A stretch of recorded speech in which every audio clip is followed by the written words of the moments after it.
नाज़रीन खबर ने अपडेट जे सिलसिले की अॻिते वधाईंदे ख़बर शामिल कंदासीं। मोरो ख़बर शामिल करे थी। मोरो सिंध मां जितां सिंधी अल्ताफ़ सोमरो जी रिपोर्ट मुताबिक़ मोरो पुलिस जी कामयाब कार्रवाइयुनि जो सिलसिलो जारी। हिकु चोर खे गिरफ़्तार करे चोरीअ जो सामान हथ करे वरितो।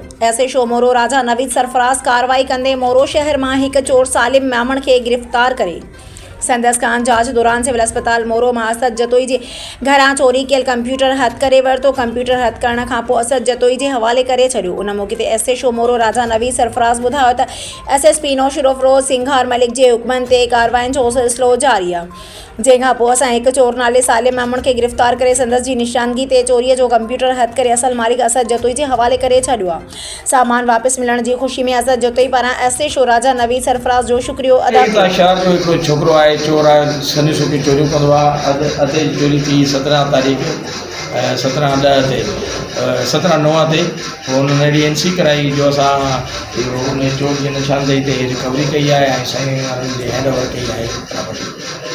छा अथई असद अली पाण जतोई किथां चोरी थियो हुयो? मोरो सर्किट बदल अच्छा, पोइ लैपटॉप हो चोर को गिरफ़्तार जी गिरफ़्तार थियो। टच मोबाइल हुई साईं राजा साईं जी महिरबानी चोर गिरफ़्तार थियो। ठीक है।